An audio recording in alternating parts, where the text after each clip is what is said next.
Ngayong gabi, sasamahan niyo kami sa isang lugar kung saan nagpupugutan sila ng ulo noong panahon lang ng Kastila.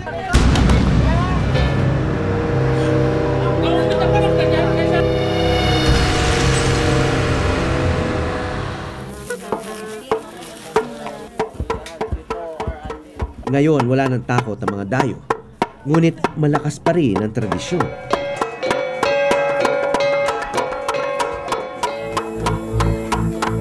At ang mga monumentong nilikha ng kanilang mga ninuno ay bumubuhay pa rin sa kanila hanggang ngayon.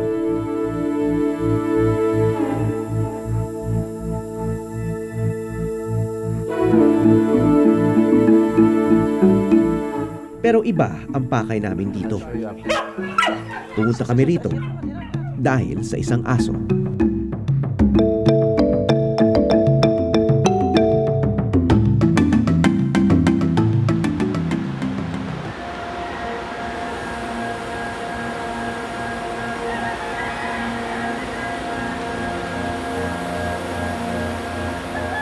Naalala ko pa, bago magdekada 90, madalas ako noon maglakad sa probinsya ng Ifugao.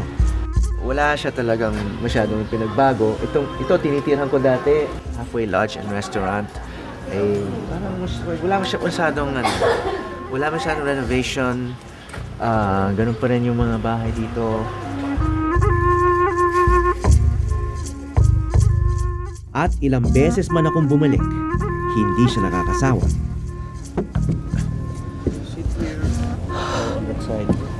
Dito may kutsyon pa rito Panalo. Ayos. Ako naman. Ito ang itong tinatawag na 360 view. Ito maganda rito sa Cordillera dahil banda ron, kahit saan ka tumingin, magaganda yung tanawin.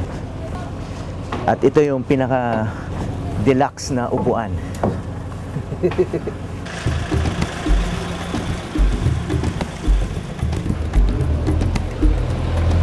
Ngayon kasama ko si Orlando na nakatira sa aming destinasyon at may-ari ng popular na aso doon. Nung bata siya kasi, kung sumasama sa atin, kung dadaan kami sa mga rice field, sa pilapil, sa mga taniman, may mga alcohol. Tapos gusto niyang kainin mo ngayon. Kinakain niya. Kaya tinawag namin na escargot ang pangalan niya. Ang escargot ay ang salitang French para sa kuhol. Kuhol.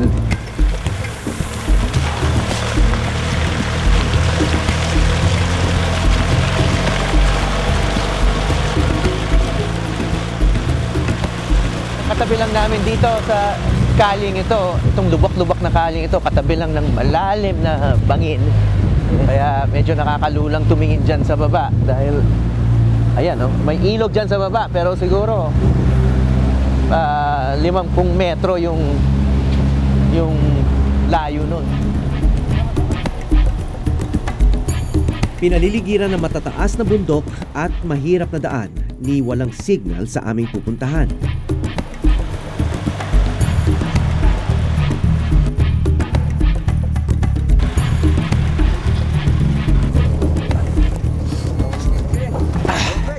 Pero nakakarating pa rin dito ang mga turista mula sa iba't ibang bahagi ng mundo. It's one of the most amazing places I've ever been to. Pleased to meet you. Have a good trip back to Banaue.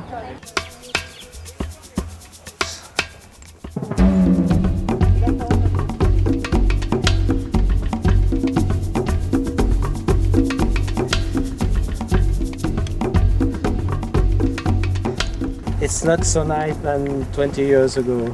It's not as nice. Why? What happened? What happened? Many construction have been growing the small village, you see, and something of the soul, I think, is gone. But I hope Filipino people will be able to rebuild, because it's very important to keep intact such a place. Wow. Natanaw ulit namin ang dahilan kung bakit titiisin ng mga dayuhan ng mga nakalululang bangin sa mahabang biyahe at lakaran.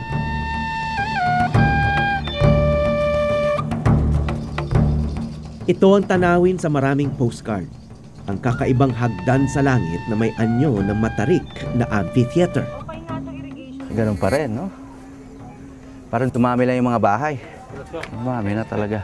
Tsaka halo-halo na yung mga material.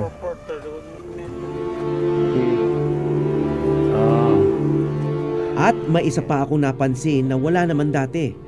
Tila malaking sugat sa muka ng komunidad. Ang epekto ng landslide na naganap noong bagyong Pedring sa nakaraang taon lang.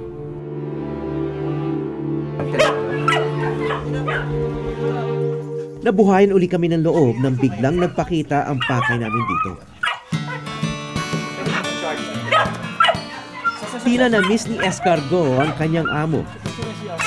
Pargo. Sa lugar kung saan ginagawa ring pulutan ng aso, iba ang papel ng mga alaga ni Orlando. Ganun nga sir. Ako rin, kumakain ako ng karne ng aso.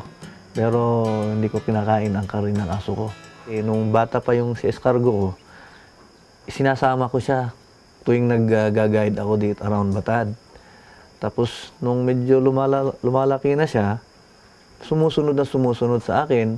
Tapos yun, malalaman niya yung mga trails. Kung minsan kung wala ako, siya ang nag-guide sa mga turista. Una kong nabalitaan si Escargo sa internet, ang asong marunong mag-guide sa mga turista. Ayon kay Orlando, tila mas nais lang mag-guide ni Escargo sa mga banyagang puti. Baka raw kasi ramdam niya na hindi siya kakainin nito.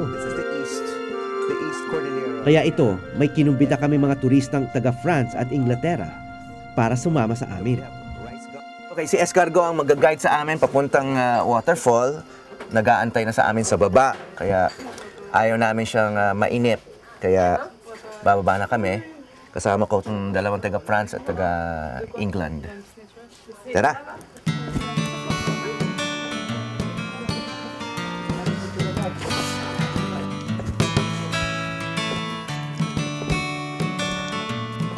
Sa kabila ng mapayapang kagandahan ng mga lugar katulad ng Batad, nagbabanggaan dito ang dalawang mundo. Ang tradisyonal at ang moderno. Ang rice terraces o mga payaw ay ilang daan taon nang bumubuhay sa mga taga-Batad. Ngunit ngayon hindi na lang dahil sa palay na tinatanim pa rin dito, kundi sa mga turistang dumarayo. Ang mga kabataan hindi na pagsasaka lang ang maaaring maging hanap buhay. Kaya pati aso rito, nag-iiba na rin ang papel. Okay, bilis! Bilis! Lakad na!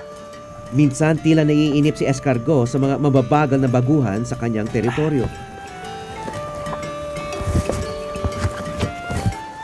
May isa pang sumama sa amin na mabagal-bagal din. Kaya ba nitong maliit hanggang doon? Kaya niya? Ha? Baka mamaya magpakarga na yan.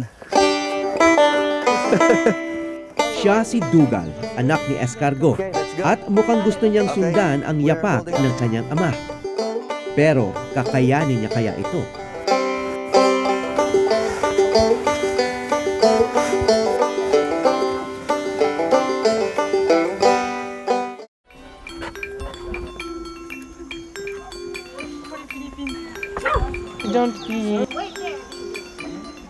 Tulad namin mga turista, first time rin ni Dougal sumama kay Escargo.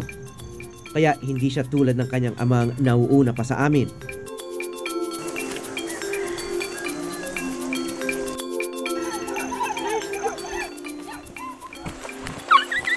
Oh. Tinatapakan yung pananim.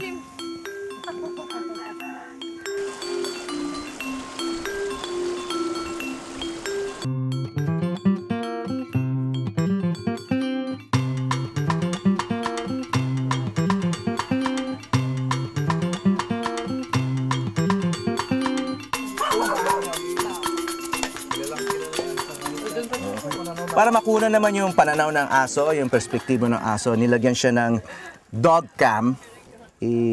Pagdadasal na lang namin na walang mangyayari sa camera na yan. Sana hindi siya lumundag sa tubig.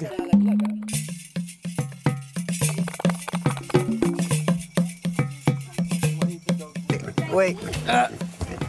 Okay. Let's go. Kung gusto mong sumama, sige. Umiiyak to pag hindi sinasama eh. Hindi yan makababa rito dahil medyo di pa siya marunong. Ah! Here, catch! There you go.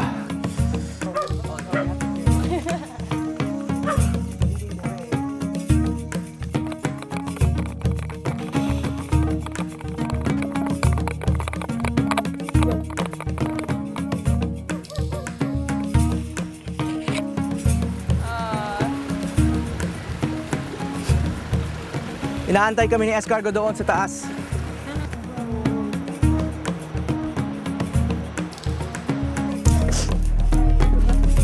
Oh, the puppy, he wants to go with us.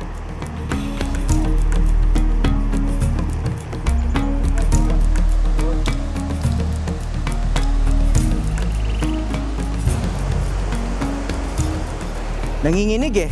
Kahit may ginawang hagdan ang mga taga rito para sa mga turista, si Dugal, nahihirapan pa rin. I take the dog. Taas pala.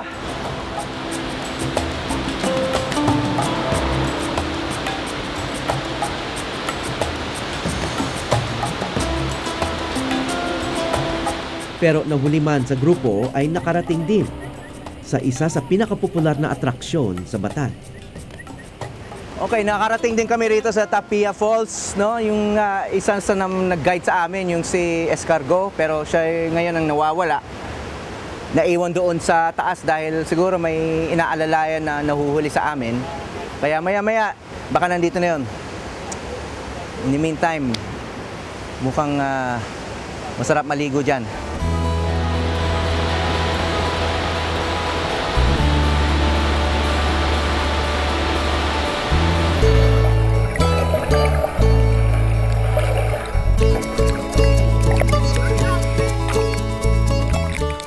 Sa Tapia Falls, ang isa sa pinakamataas na talon sa Cordillera, natuklasan ng tuta na hindi pala madali ang buhay tour guide.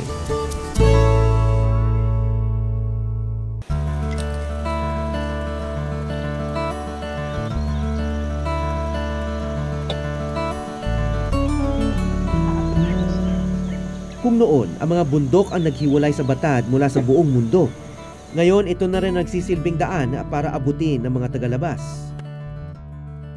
Noon kasi lahat ng tao dito sila nakatira lahat.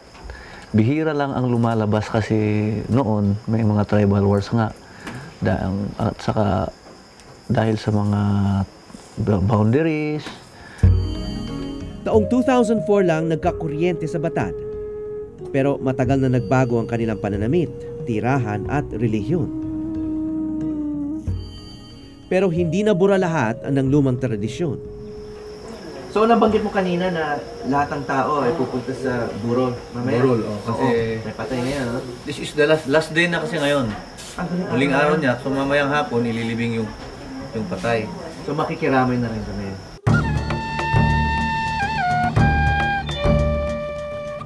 Halos wala palang tao sa kanilang mga tahanan dahil nagsidalo sa burol ni Lumag.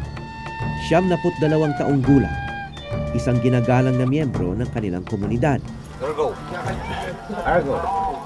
Gandang umaga po. Okay, condolence po. Ang kaiba ng mga burol dito sa Batad at saka sa mga komunidad katulad nito ay bayanihan din yung pagpapakain at yung paghahanda para sa kainan, ano. Makikita natin na may mga ritual pa sila, maririnig natin ngayon, no? Hudyat raw ito na may yumao at paghahanda sa magaganap na salo-salo. Walang rice mill dito sa Batan, kaya bawat butil ng bigas pinagpapaguran. Yeah, the life here in Batad is very simple, very tiring, very hard. But at least we say the food we are taking in are all quality, organic food. So it helps, attribute our good health. Dahil huling araw na ng burol ni Lumag, isang espesyal na salo-salo ang magaganap. At hindi lang isang hayop ang isasakripisyo. Nung namatay yung husband niya, kumatay din sila ng kalabaw. So para patas, may kalabaw din na. Bihirang katayin ng kalabaw sa patay? Hira, depende sa pamilya. Kadalasan baboy. Kadalasan, pero depende sa pamilya. Bagamat meron din mga simbolo ng Kristyanismo, mas malalim pa ang ugat ng mga ibang ritual pag may namamatay. Tulad na lang ng mangyayari sa kalabaw na ito.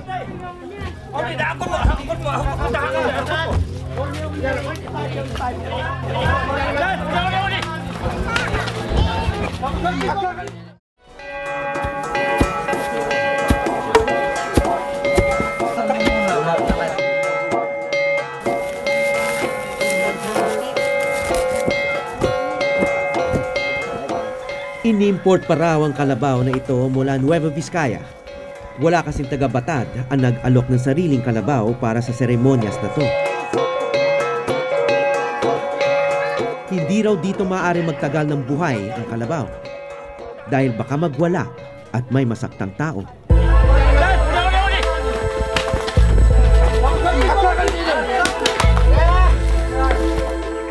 Kaya sa isang iglap, pinatumba ito.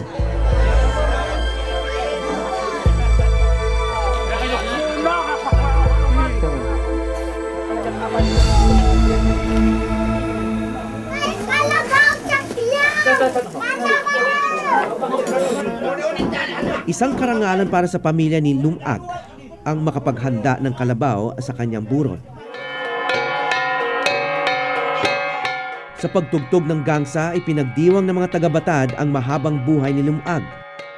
May mga ilang turistang narinig ang tugtugin at maging si Escargo, nakiusyoso rin kahit siya'y dayong aso rito.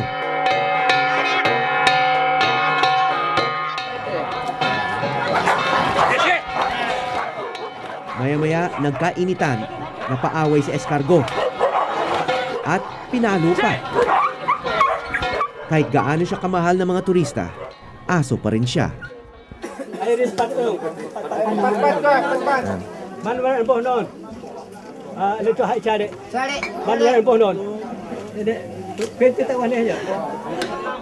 Ang mga paa ng kalabaw ibinigay sa mga malalapit na kamag-anak ni Lumag.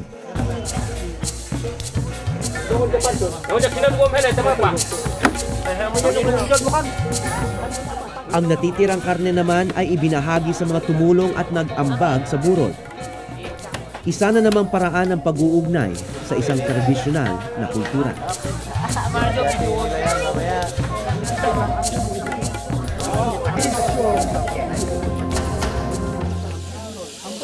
Kahit tapos na ang katayan, may mga bisitang humabol pa rin para makiramay.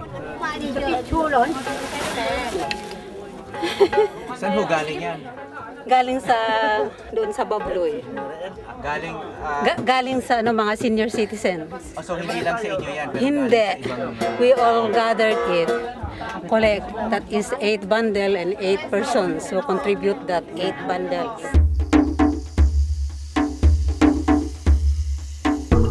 Kung sa burol ka lang pupunta sa Batad, iisipin mo na masagana ang buhay sa lugar.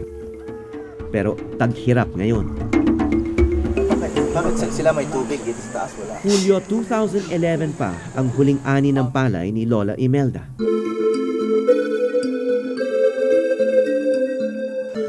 Mahirap na raw ang magsaka sa tanyag na rice terraces ng Batad.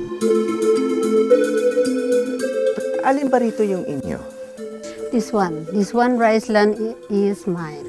All the way over there? Yeah. All the way until there? Until that side that broke. There. How old is this? Oh, that is what I do not know because I was born and it was already made like this.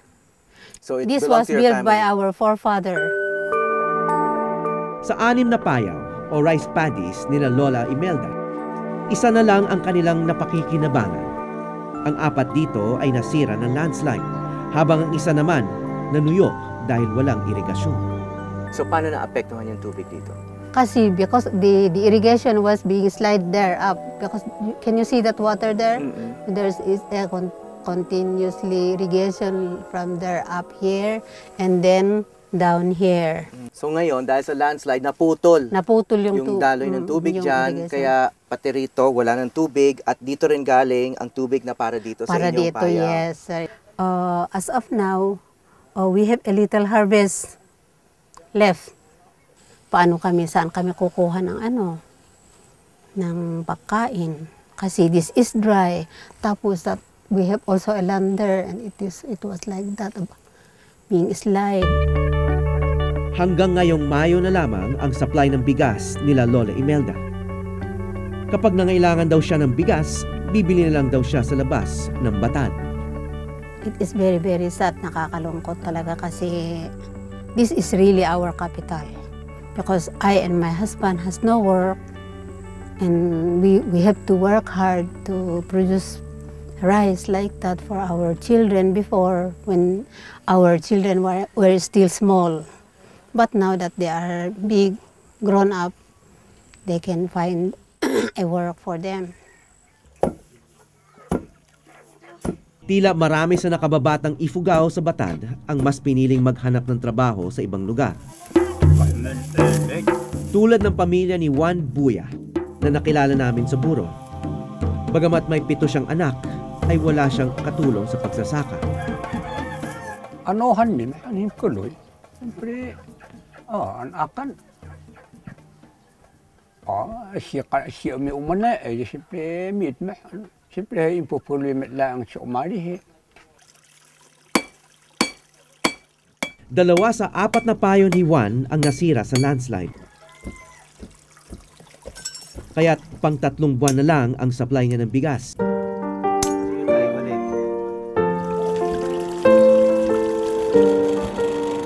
Kadalasan nagpapanday siya para kumita. Pero hindi rin daw ito maasahan.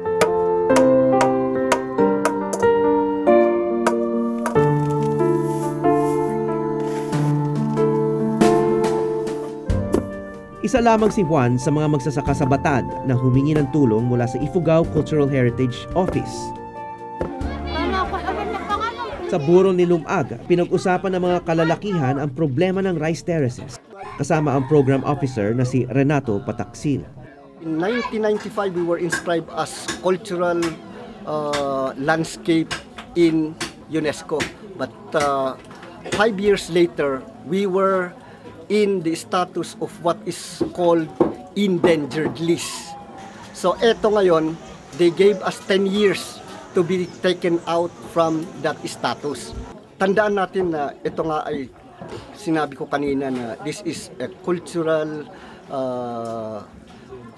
landscape, living landscape. Ibig sabihin, kung buhay na landscape siya, may pagkakataon talaga na matitreten siya because of the climate change. At ito na yung resulta.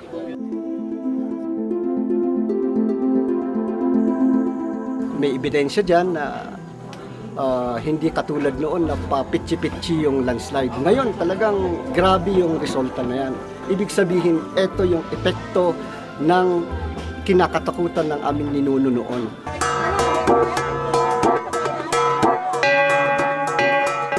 Kung dati, sila-sila lang ang nagbabayanihan upang makaahon sa sakuna. Ngayon, kailangan na raw nila ang tulong na mas malawak na lipunan.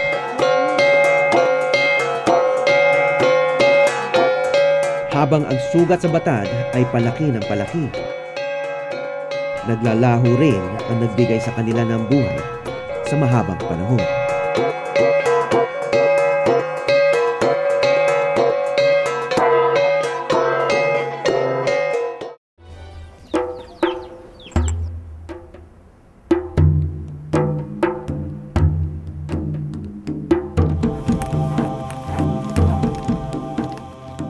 Ang mga payaw ay sentro ng buhay sa Batad. Dito galing ang mga palay na kanilang kinakain. Ang mga taga-Batad, tao man o aso, pwedeng mag-tour guide. Sir, this rice field is pag-aari ng mga magulang ko. Nasira rin kasi may mga landslide sa taas. Ang tour guide na si Orlando, apektado rin pala ng landslide. Kaya makikita mo yung mga original na wall dito. Diyan yung original na wall, pero nasira. So ang gagawin, lilinisan nila. Linisan namin itong mga lupa, tapos itatapon. At saka yung mga bato, iniipon namin yan. Mga bato para may magamit sa pag... So dati diretso lang to? Dati tapos natabunan na itong lupa na to? Oo, diretso na to, tapos natabunan lang nito. Matagal na kasi itong landslide. Noon pa mga 1980s. Ito, maliit lang, pero mabigat-bigat mabigat na. yan. Parang, So, pwede rito yan. pwede yan. Pero kailangan, hindi ganyan ang posisyon yan. Talagang ipipesto mo yan. Tatanggalin mo yung lupa para tingnan mo talagang fit na, yun na, pwede na. Pwede ka nang mag-ano pa ng isa. At lahat ng bato, kailangan ganon. Finifit mo talaga. Kailangan nakafit. Wow. Yan ang ayos Kaya sa mga... napakalaking trabaho pala itong ginawa Grabe. ng mga ninuno nyo rito. Oo. Kaya hindi basta-basta ang maggagawa ng stone walling. Hindi kailangan yung gagawa talaga, yung talagang eksperyensado. So I can show you yung ano, papakita ko sa inyo yung tapos na. Katatapos lang mga 2 weeks ago. Ito zero. Tingnan mo yan. Ito, bagong gawa. Bagong gawa, tingnan mo. So sa inyo rin to? Hanggang doon. Ito yung mga bagong gawa. Yan. So solid na ngayon to? Solid na to.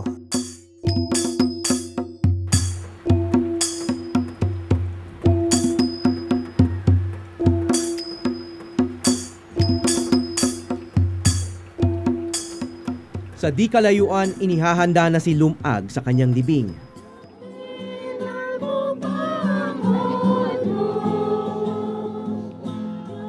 Pinagsama ng kanyang pamilya ang katutubong Ifugao at Kristiyanong paniniwala nila.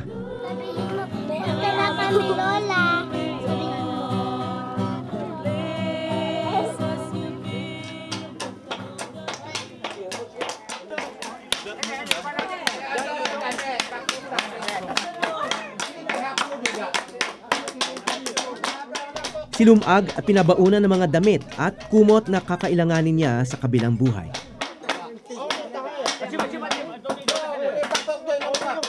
Halos 1 siglo siyang namuhay sa piling ng mga hagdan-hagdang palayan ng Batan. Isang saksi sa unti-unting pagpasok ng pagbabago sa kanilang munting komunidad. At ngayon, nasa kamay na ng bagong henerasyon ang pangangalaga ng mga katutubong palayan.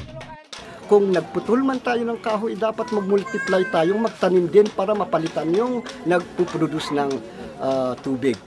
Pangalawa, dapat i-manage din natin yung communal irrigation system na kung sakaling umulan, dapat responsibilidad ng bawat isa na i-maintain at i-clear yung mga nag-block sa irrigation system natin. Sa darating na ika-3 ng Pebrero, isang batsyang o bayanihan sa salitang Ifugao ang gagawin sa Batad Rice Terraces. Ang misyon, matamnan ulit ang mga nasirang payaw at matanggal ang Batad sa UNESCO World Heritage List na endangered. Yun po ang idea ni Mr. John Chua para konsultahin ang mga community, ang mga tao kung pwede ma-rehab natin to, ma-restore natin tong landslide through bayanihan system o yung tawag namin Padchang, free labor. Sa tulong ng mga turistang volunteer, may pag-asa pa magkaroon ng ani uli, sila Lola Imelda at Mang Juan.